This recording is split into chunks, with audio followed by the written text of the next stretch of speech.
familiar with this building, there are several restrooms back outside the double doors here.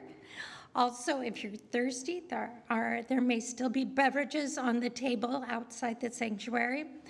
And if you need to exit the building and return, please use this front door here off to the right and use that for coming in and out. And please silence your phones and media devices. Our speaker will be speaking for around 45 minutes or so, and you will most likely have questions as she moves along. Please note your questions down somehow. Sorry, I didn't bring pencils and paper, but you guys are all smart. You'll have time to ask them at a Q&A at the end. So, I know many of you remember Theresa from the talk she gave on government last spring, and I know that's why you're back. For those of you who don't know her, for many years, Theresa taught advanced placement government and social studies at Reynolds High School, as well as over at Concordia College, Mount Hood Community College, PCC, and Central Catholic High School. She was a Reese Teacher Fellow at George Washington's Mount Vernon from 2017 to 2018.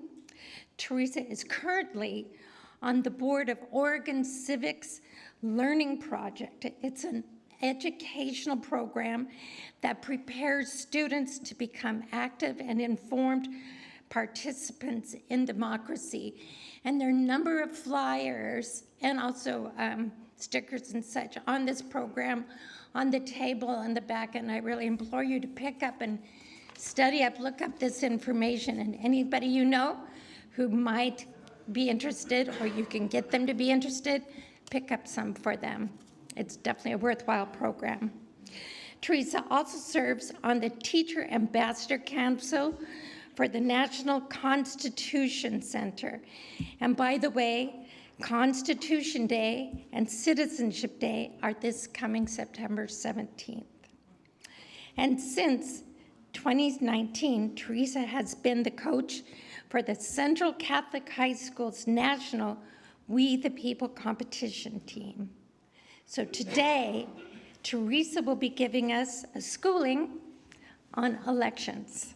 So please help me welcome Theresa Squires Osborne.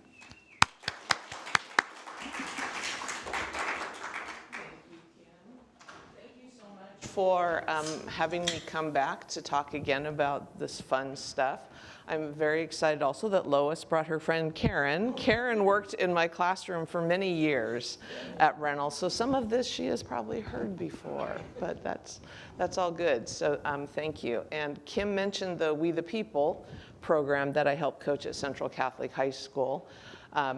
There's actually, PBS is doing a series called Citizen Nation, and the premiere episode is October 8th.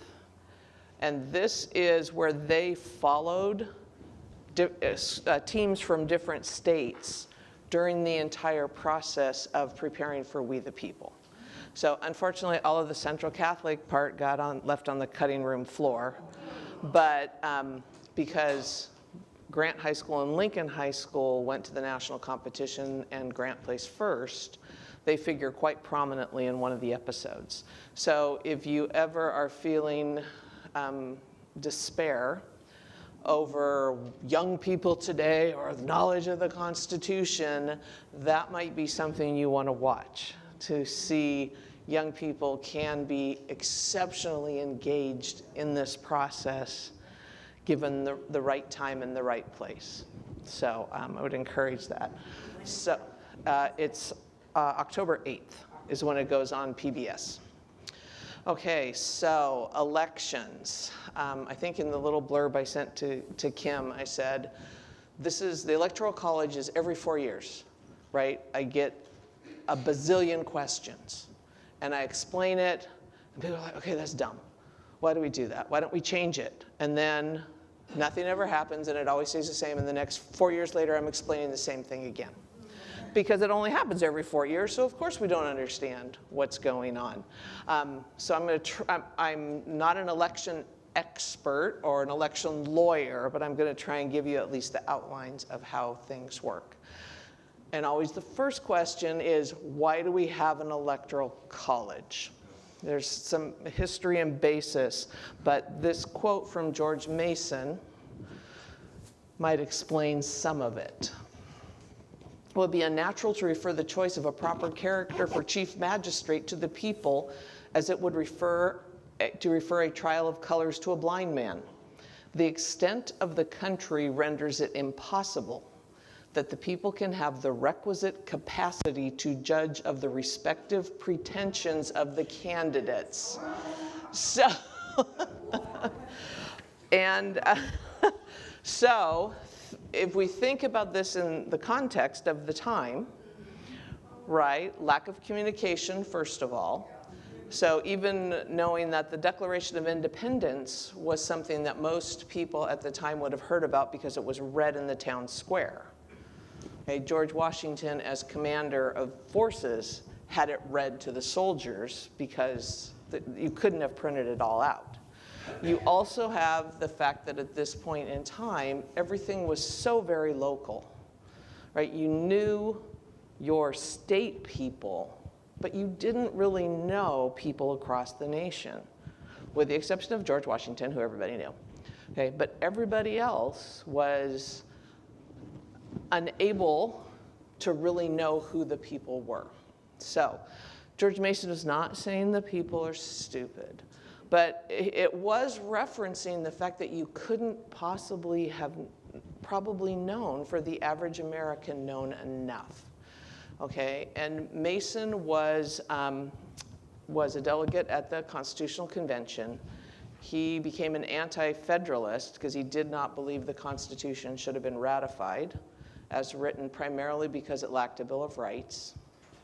But he also had great fears about the office of the president.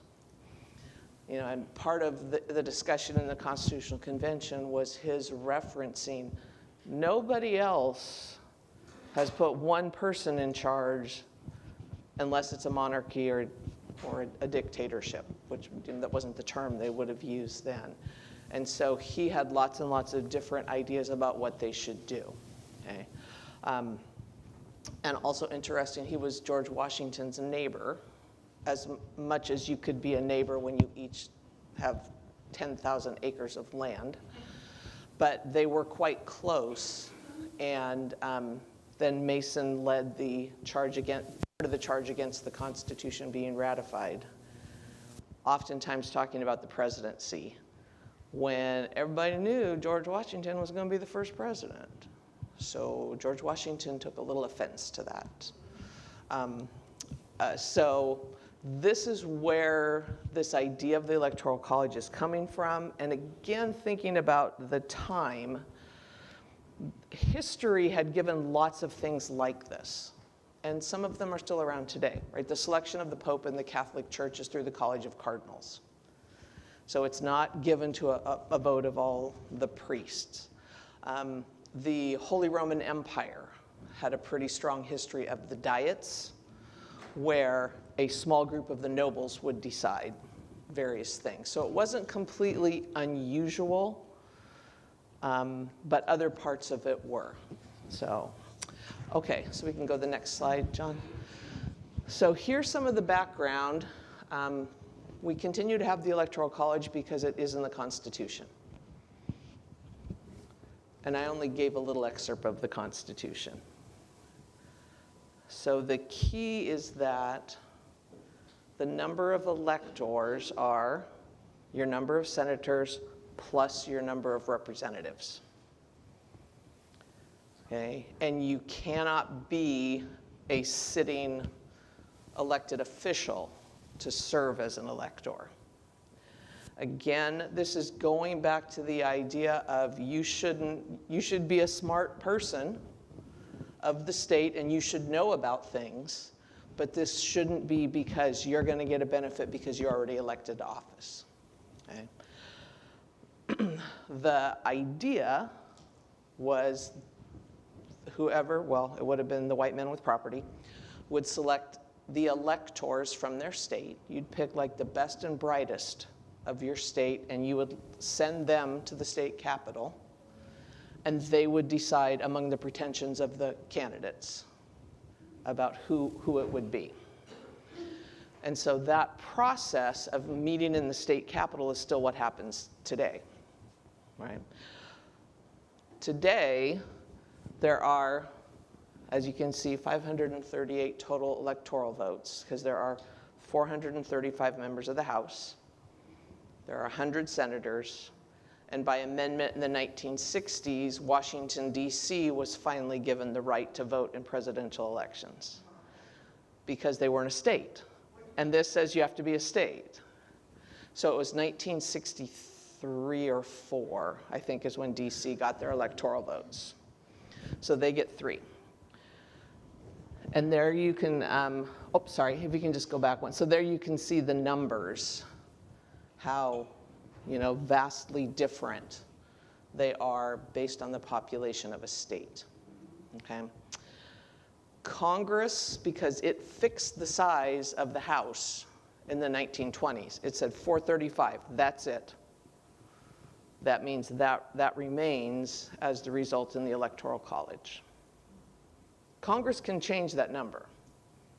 That's not in the Constitution, that's congressional act. So they could always change that number if they wish. Okay, and then we go to the next slide, thank you. Okay, so you've got to get a majority, not just the most. So you have to get 270, given our current numbers. All but Maine and Nebraska do winner take all. As long as you get the most votes in the state, you get all the electoral votes. Okay? And Maine and Nebraska do this other division. So, for example, this is why in states where there's a really close vote, they are scrapping for every vote. So you may remember the 2000 election. There was a little bit of stuff going on in Florida. Okay. George Bush had just under 600 more votes than Al Gore out of 6 million cast. And the Supreme Court stopped the recount and said, you just got to move on now. But it was because this was winner take all, right? If that had been a proportional division, that would have been a different story. So, and so again there I just gave how Oregon might have looked different in terms of our electoral votes if we had done that, if we had that split. And that is, every state decides what they want to do. Winner take all, or proportional like that, or I guess they could do rock, paper, scissors if they wanted to. Okay. And so next I have a slide of just the map. So there you can see, it's designated just the red and blue. And you can see there's, kind of a clear division of what are Democratic states versus Republican states, at least in this election. And again, in this last election, there were some pretty, tight races where they were getting down to the counting, not quite as bad as Florida 2000, where they were, you may have remembered the pictures of them picking up the ballots, holding them up, trying to decide the Chad, right? If it's attached by one corner, that counts. If it's attached by 4 corners, it doesn't count. So most states have eliminated that kind of punch ballot because of that problem. Okay. But then I also kind of look back to some historic maps. So on the next slide, that is the last time in 1968 where you had a significant set of electoral votes that went to not Republican or Democrat. And so you can even if you don't remember or know or read George Wallace up there, you can kind of guess what's going on there. Right, so southern states there, but also note that in '68, right, the West Coast is clearly Republican. Okay, check out Texas. It was kind of the last of those southern states to hold on to the Democrat, because that was the dominant party in almost all southern states until at least 1964. Okay, so Texas was still holding on there. And if you look at the southern states through this time period, their local election party versus national party had begun to split.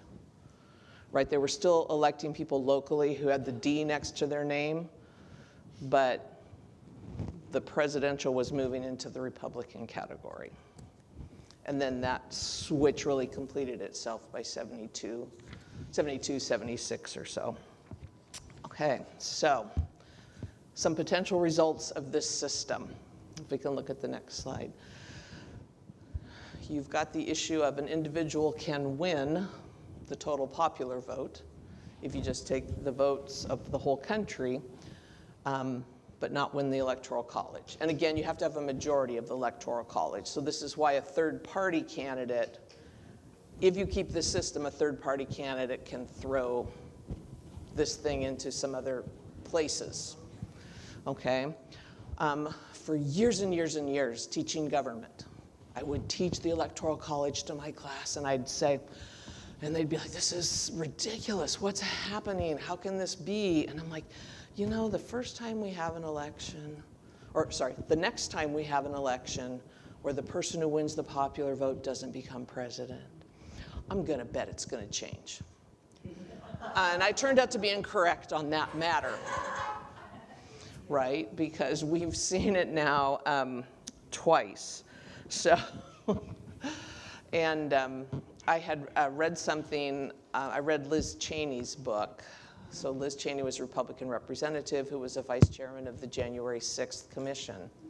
And she wrote about that process, and she pointed out the last time a Republican candidate for the presidency won the popular vote was 2004 with George Bush. So, you know, she was addressing, there's an issue for people who are of the Republican Party that we have to address, and not just all this, you know, other stuff. So that is a possible result. A next possible result, could win the popular vote, but some other things happen. And hopefully we won't see this again, but this was in 1876, which may or may not be familiar. Samuel Tilden won the popular vote, 1 vote shy of the majority in the Electoral College. The other candidate was Rutherford B. Hayes. There was a commission created out here and the issue was you had different slates of electors from states. Florida was part of this. Oregon was part of this. Louisiana and South Carolina, where like state governments had one person had signed up on one slate of electors, and then another person was like, no, that's not our electors. These are our electors. These are our votes. Okay, sent to a commission who then negotiated and ended up giving all these disputed votes to Rutherford B. Hayes. In turn, Rutherford B. Hayes pledged that he would remove, if he became president, he would remove the Union troops from the South and end the experiment of Reconstruction, which is what happened. The Jim Crow South arose. This election was actually the largest percentage of the population eligible to vote who actually voted was in this election. And then in the years then after, especially in southern states, black voters saw their vote taken away. Could women vote yet? There were, by 1876, there were some western states that allowed women to vote, but it was such a small number, right? Wyoming. So the 19th Amendment to guarantee women the right to vote was not until 1920, sorry. So yeah. It was today that they did that. It was one of those things back. Oh, that they did the August 18th, they ratified the ratification of the last. 20 for the women to vote. Oh, there we go, Karen. There you are. Nice. Okay, so you could have shenanigans. Hopefully shenanigans would not be so much today, but who knows. Okay, the next slide. Okay, so this one is definitely one that has not happened recently. If no candidate receives a majority, the top 3 vote getters go into the House, and the House votes. And it is 1 vote per state. So the vote, if this were to happen today, the vote of Wyoming is equal to the vote of California. Okay? And in looking back at the Constitutional Convention, this was actually what those framers anticipated would be what happened the most. That there wouldn't be a clear person who got the majority, and it would always transfer to the House. Once political parties arise, once George Washington is not running for president, and political parties arise, and by human nature, the parties attack each other, then you see this doesn't work as nicely. So the Thomas Jefferson may be familiar if you've seen Hamilton. This is the one where he and Burr are tied, and everybody's like, Alexander Hamilton, what do you think? Even though he's not in Congress and he's not in office, and he throws his weight behind Jefferson. So, and then in 1824, Andrew Jackson actually won the popular vote, but he was not popular among the House members who went to John Quincy Adams. Yeah, this is in the Constitution. So this would actually be the basis in why the 2 major parties don't have an interest in opening up any validation of a third party. Because a third party is what could potentially throw this into the House. That was, in 1968, that was the fear. And, some historians are like, George Wallace did this on purpose to try and get it to the House so then he could negotiate to get a cabinet office or something, blah, blah. So, but it would still be the thing that happened. Yes? What Donald Trump tried to do in 2020 when he wanted Mike Pence to disregard some of the electors? So, no, that was a separate but similar kind of idea. He wanted to have them be disputed.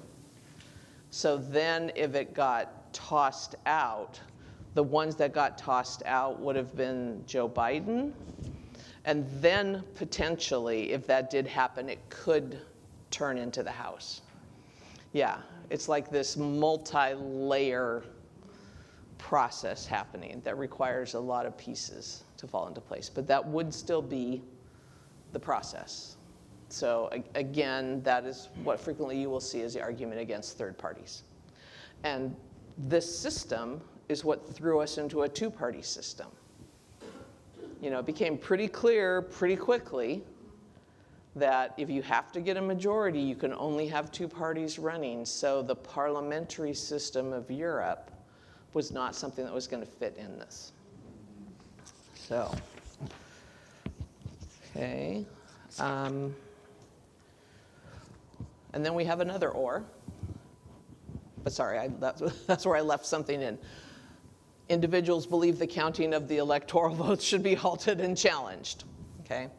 So pretty clearly, with the exception of a few people, a vice president does not have the ability to say, nope, that's no good. Right? Because constitutionally, the vice president is opening the electoral votes from each state and just reading what they are. They're not tasked with deciding whether or not something is valid. Okay?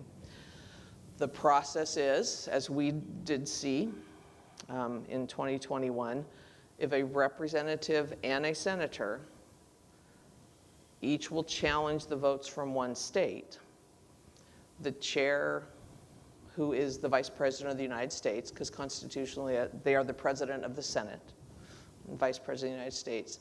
The two bodies go back to their chambers. They debate the objection, they vote, and then they come back and report their vote. So that's what we saw happen on January 6th. The first state that had the challenge was Arizona. It was in that process of them going to their chambers and starting the debate that the attack on the Capitol happened. And so that process got disrupted, right? They were evacuated. When they returned then later that evening, they had to continue that process. And actually, Liz Cheney's book does a great job of describing what was happening on the Capitol that whole time. It really is horrifying. And she was horrified, right? So her reaction was, after this thing happened, we all go back there, we certify all those votes, boom, boom, boom. And when objections came again, she and others were like, what are you even doing? Why is this even a thing? So now this does present the situation where somebody who is a sitting vice president who had tried to become president has to open the votes and read them all that caused them to not be the winner.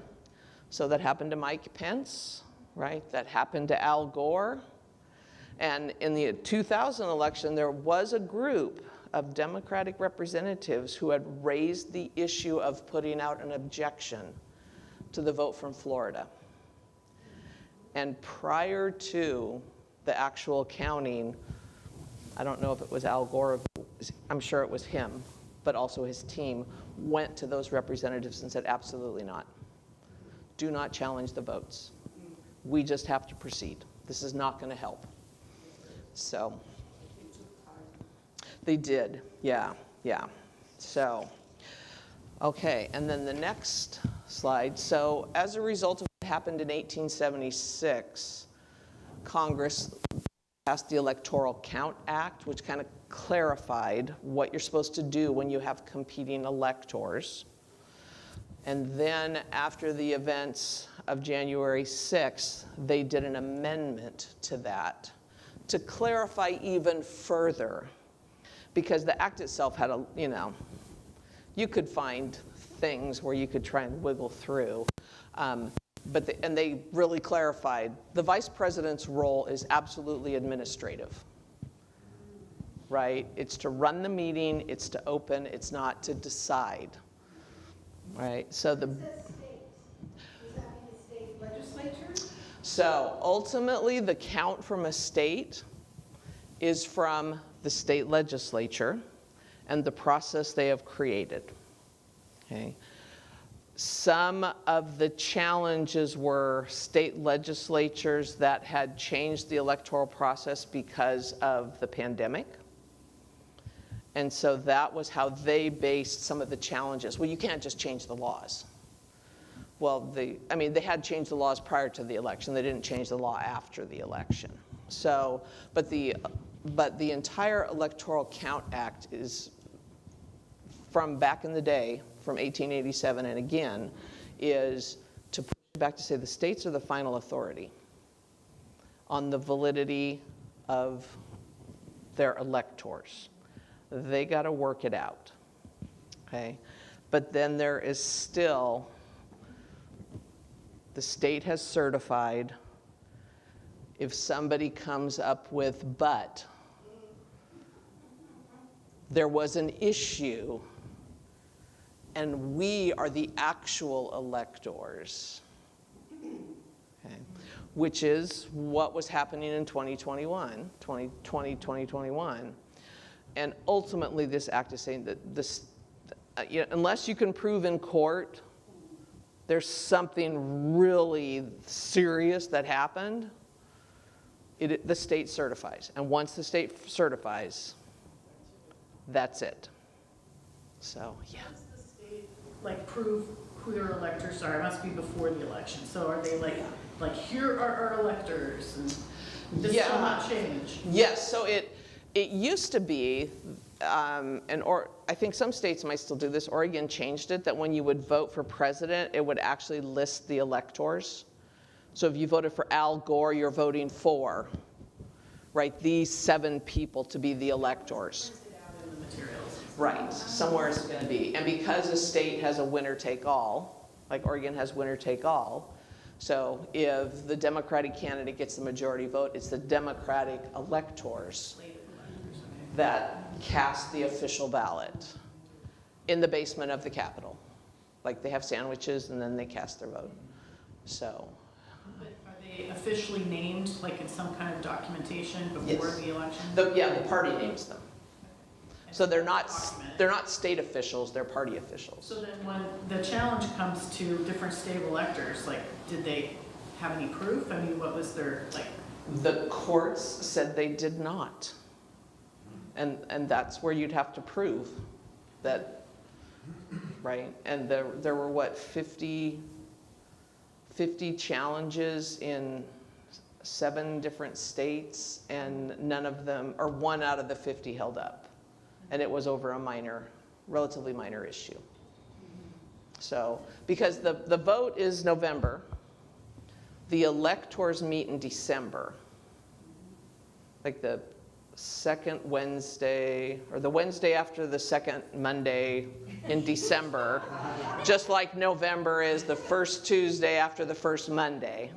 So all electors meet in their state capitals on the same day to cast the ballots. And then it's it's certified, boom, sealed up, mailed to DC.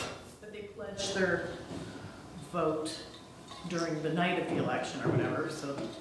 Yes, so they've been selected by the party because they're not going to try and do something. I mean, there is the potential of the faithless elector who was put on the slate for the Republican Party and then gets in there and refuses to cast their ballots or cast their ballot for somebody else. And every state has made up their own rules about what that means. So, I mean, some have tried to say, well, charge you with perjury. But again, parties are going to be pretty careful about who they pick to do that. Basically, we find out who wins, usually, on election night. And apparently that could be overturned if there was enough objection to it. But is that what they were trying to do? Yes. Yeah, they were trying to say those didn't count. There was something went wrong. There were people who were hiding ballots in suitcases, was the thing in Atlanta, which that's gone to court, and the women who they claimed had done this have won whatever $15 million for defamation, because that wasn't true, because they made it so public. But the courts handled it right away. Yes, all of those things went right into the courts. They did not mess around with that. Right. And that's why there was an insurrection on the 6th, because it had already gone to court. And it had already been litigated. Yep. Love it. Yeah, so, yeah. They didn't tell this to us at the time, or I didn't get it at the time. Yeah, because it's complicated, because you're like, what's going on? I mean, really, in all my years of teaching government, my big thing has always been the U.S. is different because we have multiple examples of a change in government that wasn't violent, right? The history of Europe was, how do you change government? You kill the king. You launch an attack, right? And that the U.S., right? John Adams had to turn the keys over to Thomas Jefferson after Jefferson made horrible claims about him. Okay? Abraham Lincoln was ready in the middle of the Civil War. He thought he was going to lose. He was ready to say, if I lose, I'm not going to stay in office. I'm going to turn it over because the election is the most important thing. Right? So we have all of these times when it has happened. And so that's why I was really completely stunned on January 6th. Like, this is so out of the ordinary of the system. So, So it's still going to be out there. It's still going to be out there as an issue. But it also kind of addresses what's both a weakness and a strength, right? There's a weakness in the US system that we don't have a uniform electoral process. If you move to different states, it's different. In this situation, it turned out to be a strength because there's no way you could control 50 different electoral systems, right? And it was all of these different courts who were ruling and saying, no, this isn't, like you go into court, you have to have facts. It can't be, this is what I think. You have to have some kind of factual basis to litigate on.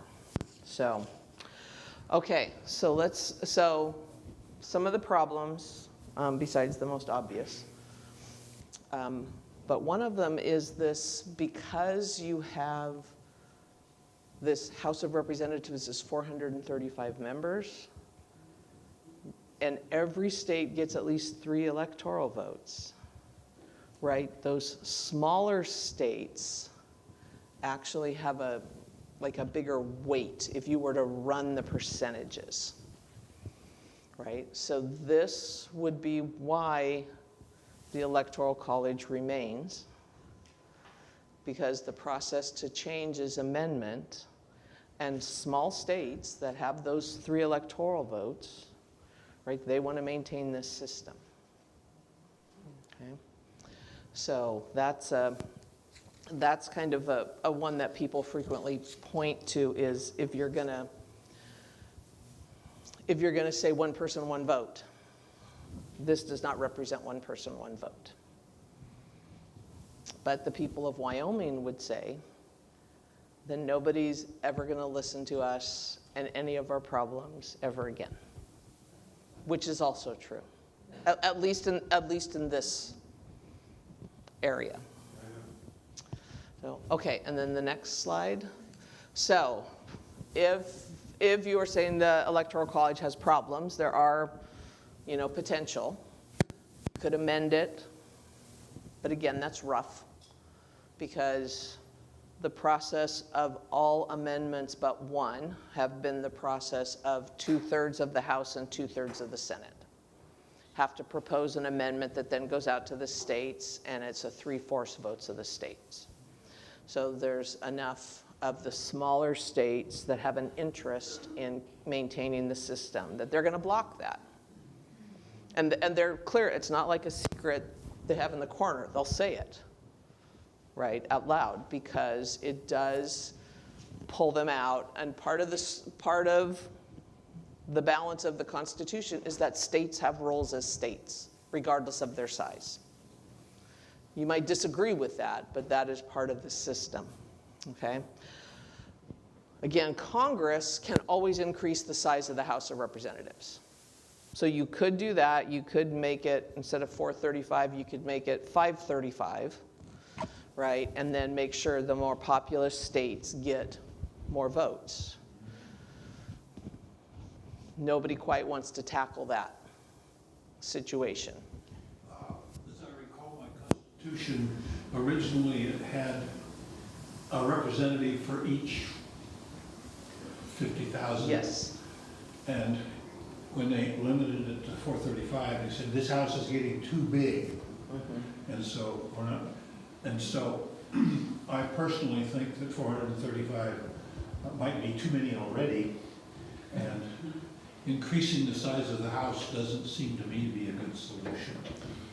And it might not be, you're right. But for those who are saying, why should California and Texas and New York not get the representation they need? Right, and the 435 number is actually smaller than many other nations have in their legislative body. I mean, it's smaller than, I think New Hampshire has like 600 representatives. It's like one representative for every 100 people or something. But they're also like part-time, not paid. They've got lots of other things, that they address. So, but that's, if you say you want to increase that proportional piece, then that would be something Congress can do, not amendment. Yeah. I was gonna, I forget if this is Mother Jones or the Atlantic. Third in the Senate, it says democracy dies in the Senate. 15 states with a population of 41 million people combined. 15 states elect 30 Republican senators. California has 39 million people, just 2 Democratic senators. Right. Yeah, the Senate is the other place where, because states stand as states, regardless of, again, as long as you got at least 3 people in your state, I guess you could do, you got 2 representatives, 1 senator. I guess you'd need some state officials too, because you can't do both of those things. But still, you can be really, so the Senate really pushes it in this other direction. So, but in terms of electoral college, it's the House, the size of the House that makes the difference. There have been a series of national voter compact proposals where individual states, because states control their own elections, individual states have passed agreements that say whoever wins the popular vote nationwide for the presidency will give all of our electoral votes to that person, regardless of what our state votes.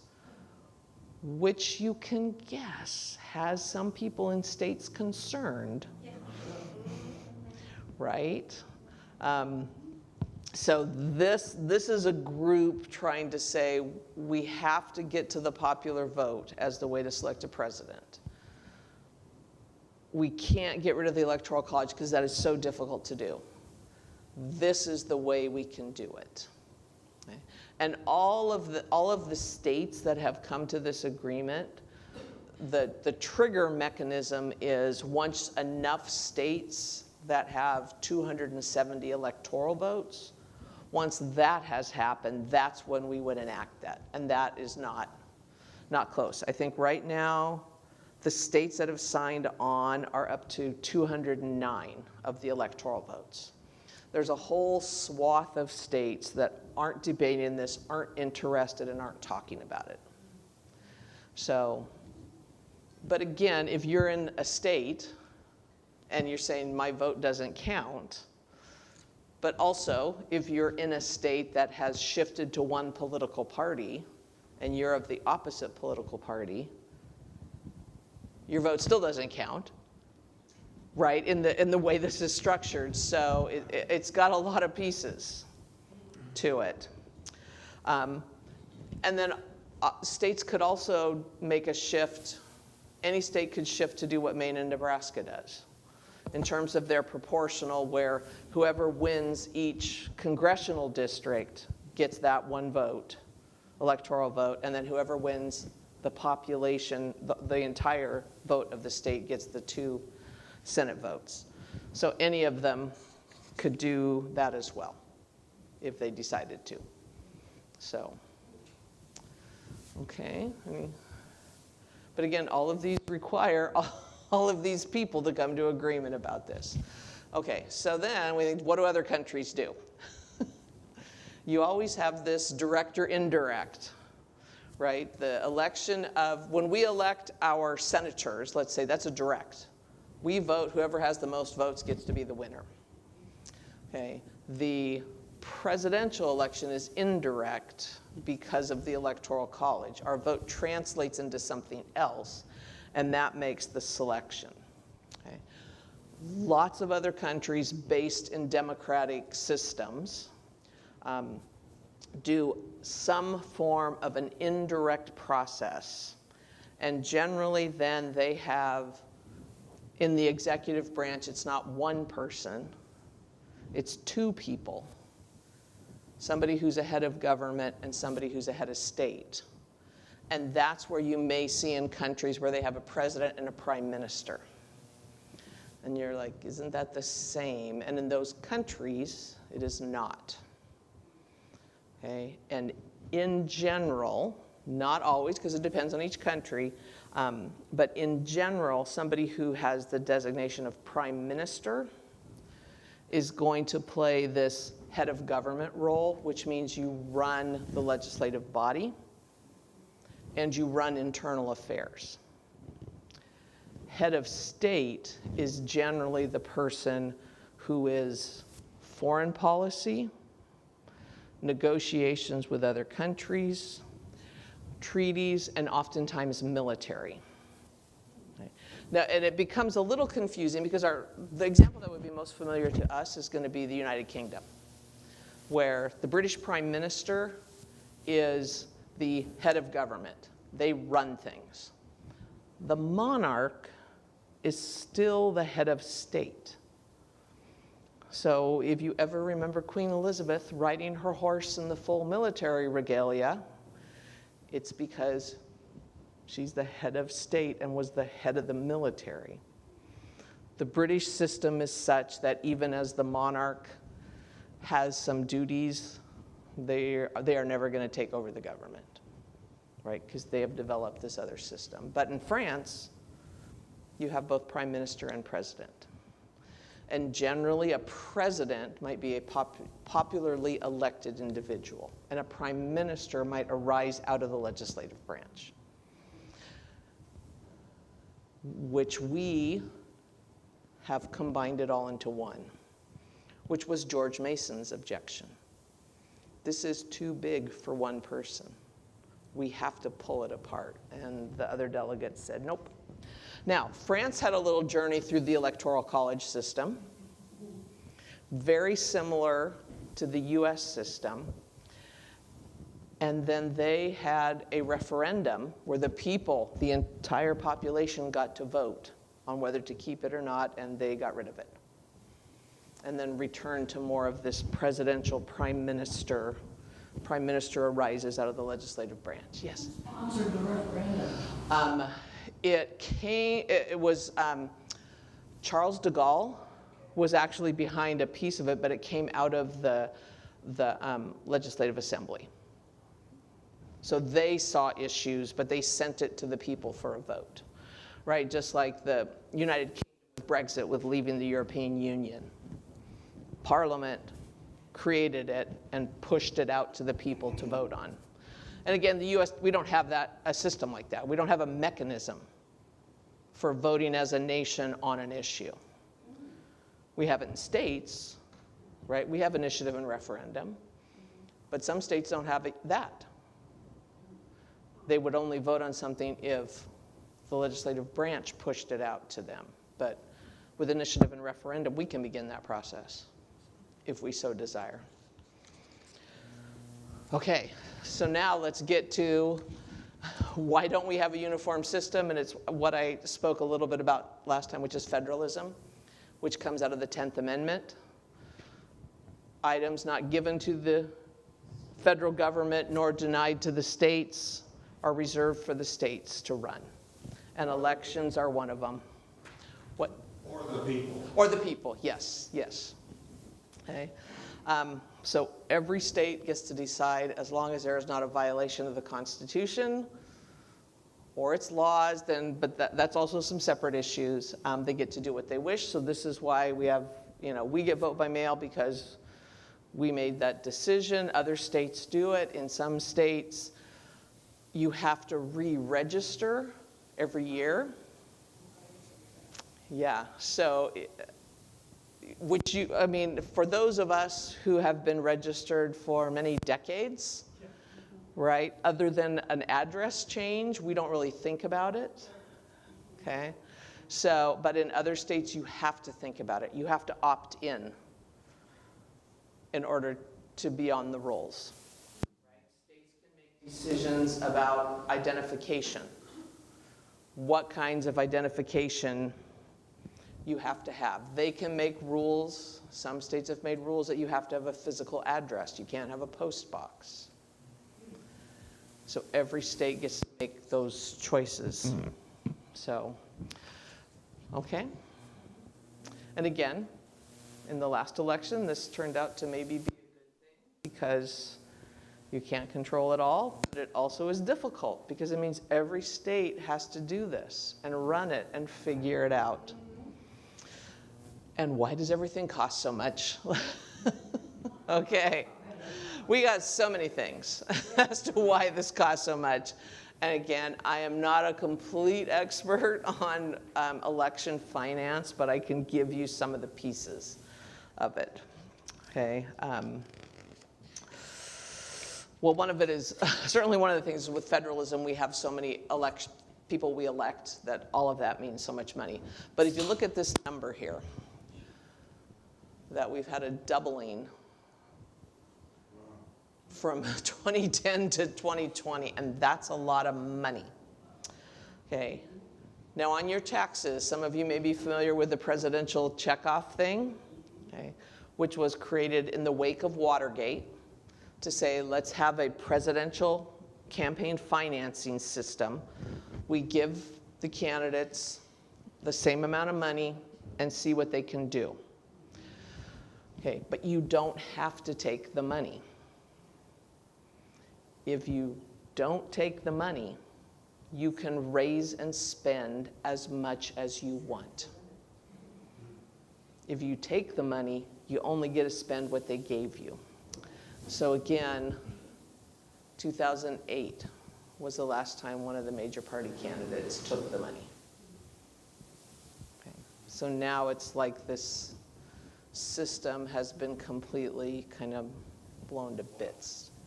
Yeah. So, okay. But then we also have some Supreme Court decisions over time. Because other countries do regulate elections. They regulate how much money, they regulate what you can spend, they regulate when you can do it. And the US system is not so. So this is just a couple of them.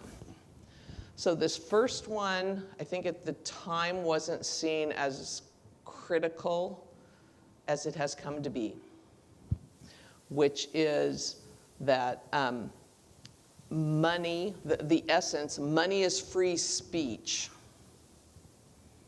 So there are only so many ways you can limit free speech, and so that was going to be applied here. Okay.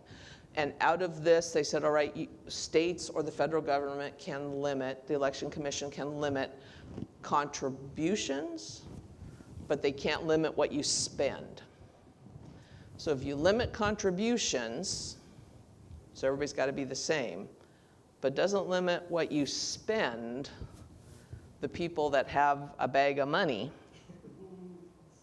have an advantage. Right, because they can, you are not limited at all in your own money. You can spend as much of your own money as you want. Okay. And then Citizens United, okay, which established because money is free speech and you can't limit the free speech of corporations, unions, or political action committees, they can spend as much as they want as long as they don't directly come out of a campaign or align with a campaign. So I could form this, and this is where super PAC, the idea of super PAC, which you may have heard, a super PAC comes from, that I can get as much money as I want, I can take all my bags of gold, and I can make ads about any candidate and say anything I want, as long as I don't ask the candidate if it's okay. And as long as, primarily what the super PACs have done is to attack candidates, not to support a candidate. And as you might guess, once again, humans being humans, since this Supreme Court decision, we've seen people who were within campaigns, who were, employees of a campaign, who quit, create a super PAC, and as you might guess, promote or attack based upon what their previous thing was over here. So, Humans are like water. They are very good at finding the cracks, right? Okay, and now this one is super interesting because Ted Cruz is part of it. So after a campaign, candidates may seek more contributions, in essence, to pay themselves back. From their pot of money that they spent? Mm-hmm. From their pockets. And the Supreme Court up. Yeah, that's cool. That's so. And again, so much of this goes back to if you've said money in elections is a free speech right, right? That's like the basis of it. Because how can you be against free speech? Okay, so then let's see what other countries have going. In general, limitation on time, limits on money, limits on donations.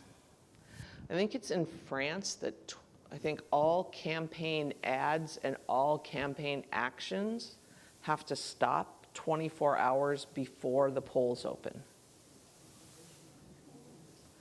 Okay, because neither of these countries have done something like ruled that it's free speech. Like the regulations have been put in place. So, and again, some of this is because of their different systems, right? That they can call a snap election, which means an election takes place in 6 weeks. It's not on a schedule like ours are. Okay, so that contributes to it as well. But other countries that do have designated election days have the same things, right? You can't start advertising until whatever point before. You get this, once you spent this much money, you're done. Okay, so it's not a given that it has to be the way it is, except that free speech ruling kind of messes it, okay? And then here are just a couple of things to think about that you may or may not be familiar with. Certainly registration, right? Because every state is different. How you register somebody to vote, how long your registration is good for, what you have to show in order to register. Okay. You have more than a few countries where you are automatically registered to vote once you turn 18. And some, Australia, and some countries you have to vote. Like you have to participate in the election.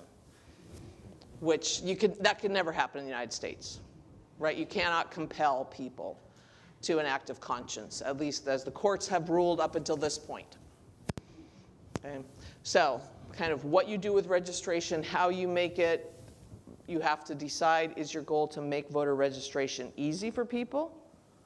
Or is your goal of registration to not make it so? Right, or to say security is the most important issue. So that's kind of the sides. Now, voter discrimination, whether it's intentional or a byproduct, right? So the decision in Shelby County v. Holder, which knocked out a portion of the Voting Rights Act. I didn't talk about that last time. Okay, so the Voting Rights Act from 1965 was created by Congress to address the discrimination that was being faced primarily by black voters in the South, but also like Native American voters in various parts of the country as well.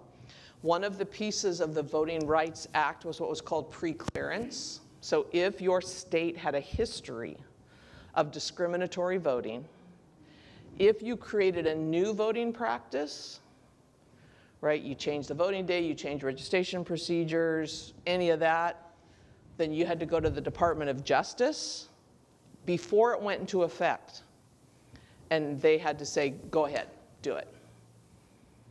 And Shelby County v. Holder knocked out pre-clearance. So now if you're a state that has had a history of discriminatory voting, you can change your voting practices, and that can happen. and it can go into place. Potentially after the fact, somebody could sue you to try and change that. There's actually another case since then that is. Pardon me? Could it go into effect on election day? Like, could they change the rules, like, on election day and, like, unregister a bunch of people, or? That would probably raise enough red flags somebody would do something, but like establishing what voter ID is necessary. Like, so some states after Shelby County v. Holder changed, like they had a list of here's all the identification that can be used, and then they changed it. Okay, and obviously the most egregious examples are the ones we can look at, but like in Texas, they established if a gun permit was sufficient identification to register to vote, but a student ID no longer was. Right, so that one kind of messes with you. Georgia legislature had passed a law that said you couldn't give water or food to people standing in line waiting to vote.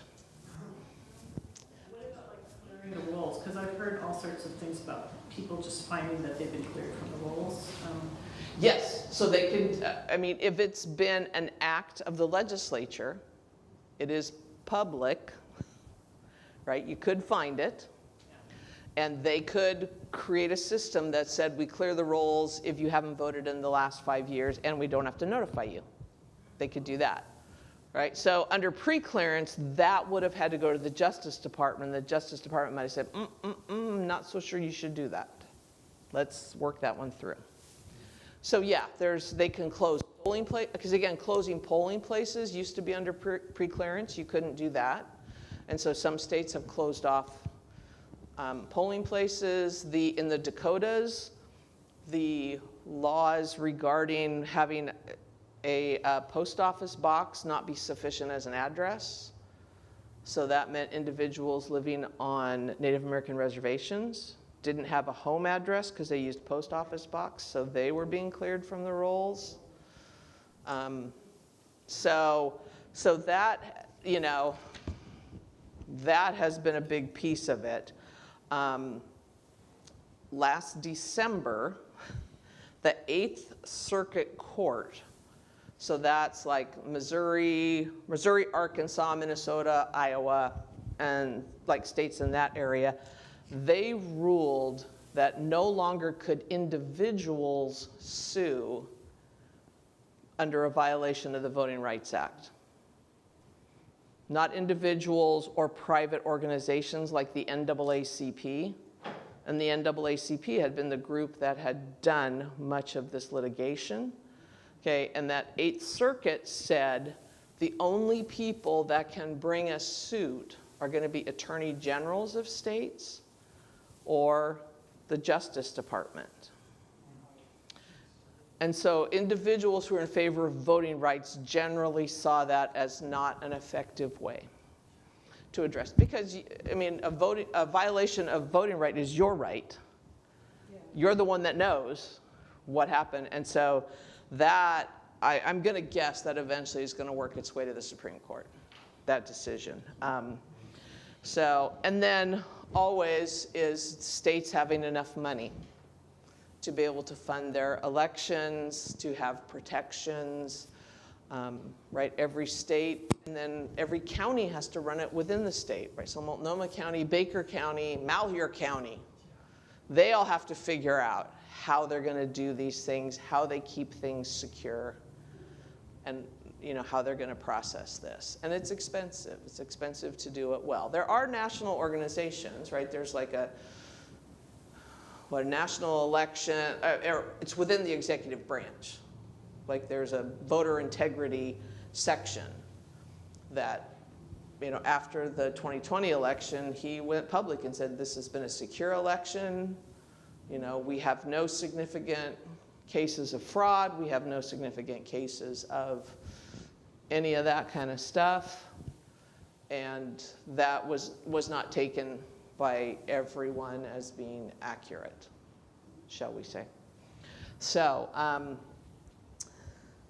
with all of that said, I You know, I should have said from the beginning, I'm somebody who comes from the having everybody vote is the best way, right? That you have a stake in the country when you have a say in the country. And so that's the position I come from. So I have great questions and difficulties with the Shelby County decision. And you may have heard this quote before. So the late Justice Ruth Bader Ginsburg, her dissent in this case was scathing. And she's, her argument basically was, you're saying we don't need this anymore. And her quote was, this is like saying, I don't need an umbrella in a rainstorm anymore because I'm dry. Okay, so it looks like we don't need it because it's working, right?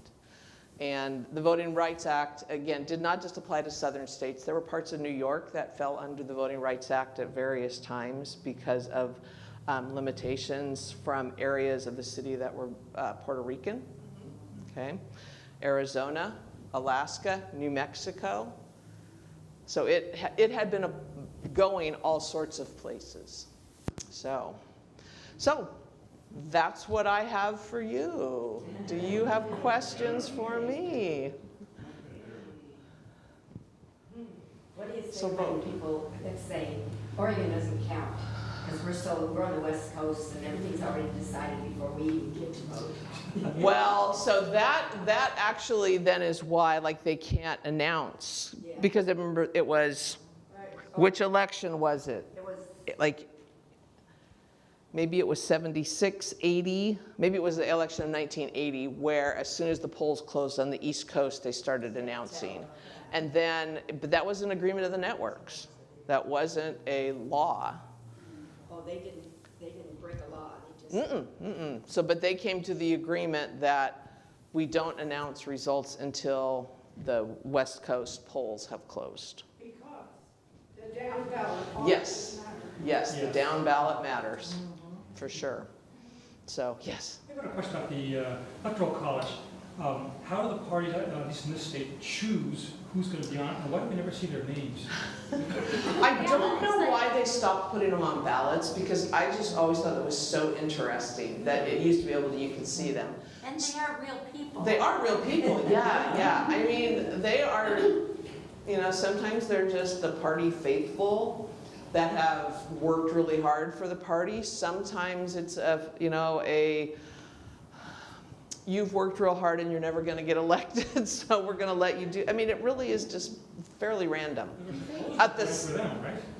supposedly, yes, we are voting for them, but we are voting for them to be electors. We're not voting for them to be in office. Could it be because those people were getting opposed, try to influence them? Maybe. I suppose that could be part. Maybe it was a privacy issue that they said, I don't want people knowing I'm an elector. Yeah. Yes. The Democratic Party found in 1996 that when the only thing people are looking at is the one single name, is the one single letter, that the party gets more money. Oh, interesting. When people don't see how the system works, that they're voting for electors, when they don't see the complexity, they react. When they react, they spend. Ah, okay. So it became a political decision to remove names. And both parties wanted as much money as they could get, so they just decided to imitate each other. Yeah. Interesting. I never thought of it that way. You mentioned litigation proposition honor, Uh-huh. and I am in the process of reading it now, and I highly recommend it to anybody who hasn't read it yet. What are you reading? Liz Cheney's book, Oath and Honor. Yeah, if you haven't read it, it's very, right now, I'm in the middle of of January 6th, the attack, and it's horrifying, it really is. But the things she tells us about, we're getting the behind the scenes things. And there'll be a lot after January 6th too that I haven't read yet, but I just found it really informative. Cool. Because it is true that at that moment I was completely riveted about what was happening. And then when the response of others wasn't equivalent to my outrage, I was just like, well, did I miss something? What's going, you know? And then over time, we kind of, you know, it fades from the memory unless, I mean, I was also riveted to the January 6th commission. Yes. And I got so much information from that. But then to have her say, somebody who was there saying, and then this happened, and then this happened, and then this happened. And you know that her political world, right, was with the Republican Party. And she has said, this is absolutely not okay, right? This is bigger than this. I came out with a lot of respect for her and her integrity. Right. I never thought of genius. You know, I figured he was a toad, so his kids were a toad too. Right, right. But the fact is that she saw what was right and what was wrong. Right, and she paid a huge price and continues to pay a huge price. Right, as you get to the end of the book, the threats on her family were just so extreme, and she just openly said, I'm gonna do this, and I know I'm gonna lose, and I'm gonna make them vote me out. I'm not gonna step away from it. And that was, so yeah, but it's good to have a memory of that. Yeah. Because it is now far removed. The audible version of that book is great, because she reads it herself. I heard that from a friend of mine, and that some of the quotes she has from people are their voice, like on TV or on whatever. So, yes. Other questions or thoughts or? I have it, but it's not on electoral college so much unless you can find a way to put it in there. I don't know how many people here actually live in Portland. I know you live in Portland. So this fall, I think it is, you're going to be actually doing ranked choice voting. Yes. Yeah. So for mayor, maybe more than mayor, I don't know. It's a whole city council. Whole city council. So ranked choice voting for each position. So could ranked choice voting be used in our state for presidential election someday to choose for the state of Oregon? Okay, so first of all, what ranked choice voting is. So ranked choice is you look at all the candidates and you can say, this is my first choice, this is my second choice, this is my third choice, as many as you want to do, or as many as they limit you to, right?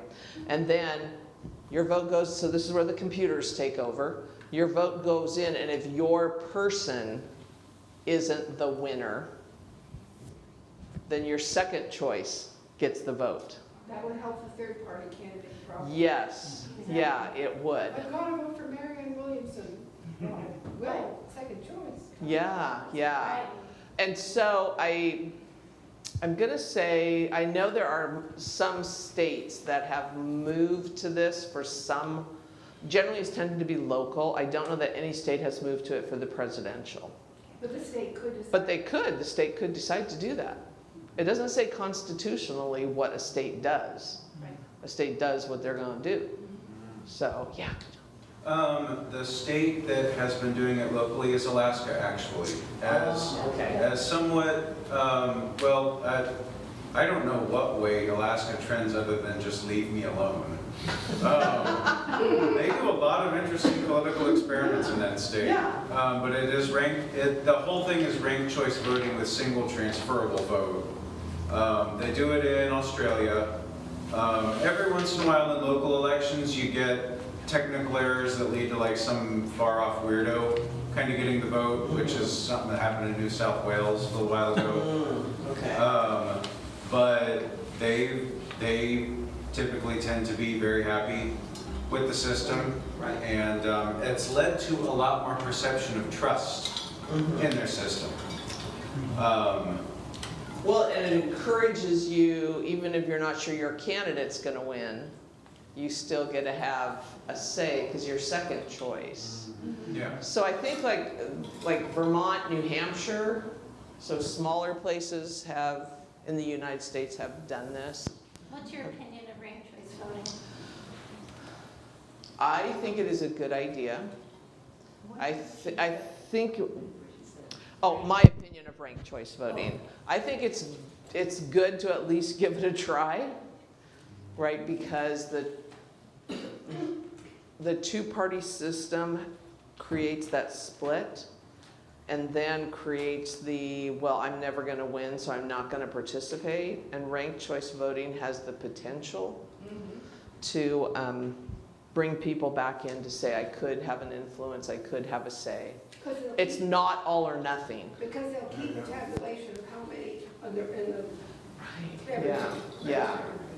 Whether or not 12 city council members is gonna work in Portland is another story. And that's what they're gonna do? Yeah, so there's 4 there is a positive in that it's geographic. So it's 4 districts, it's not citywide vote.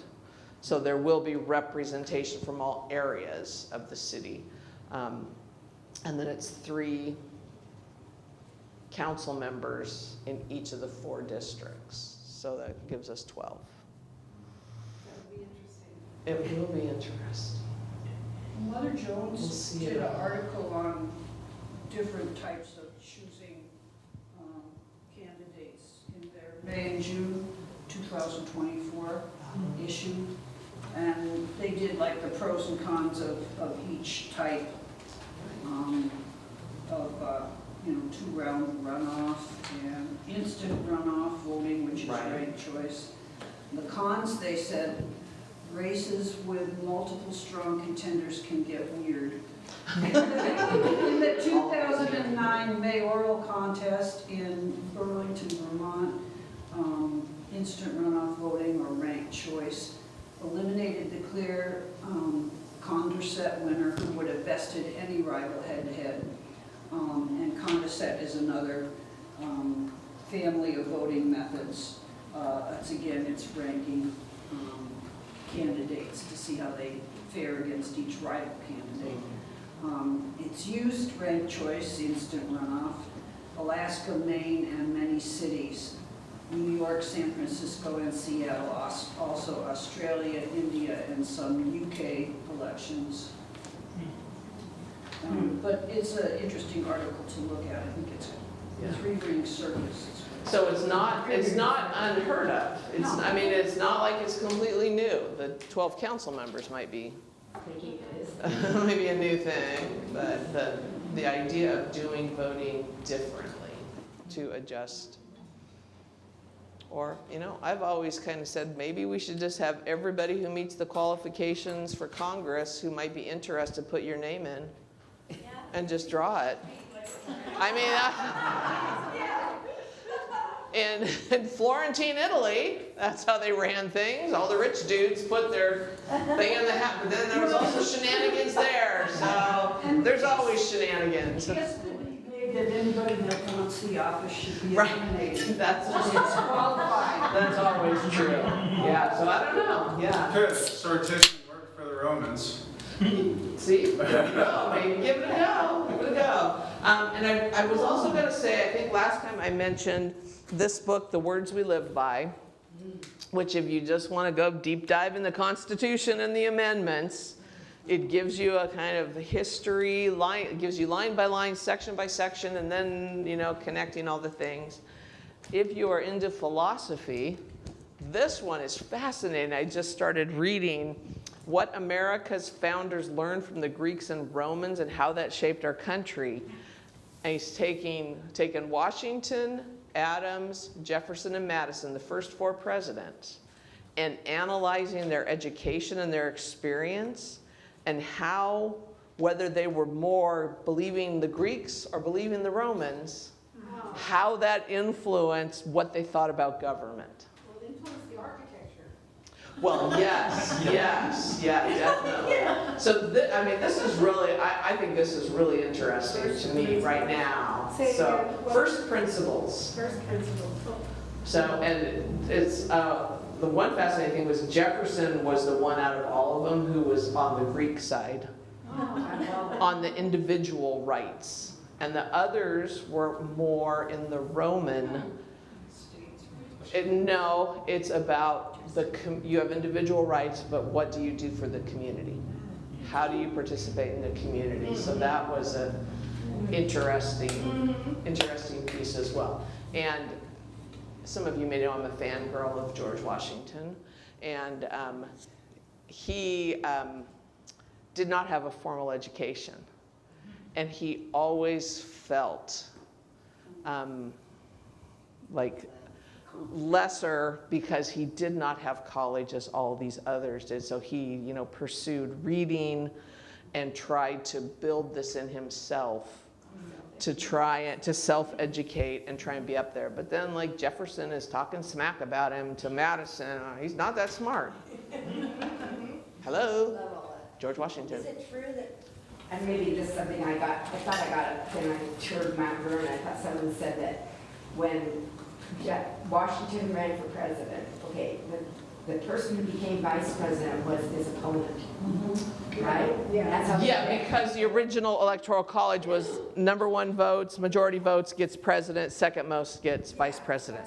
So they were opponents, but they had to work together. Right. And how many elections were like that before?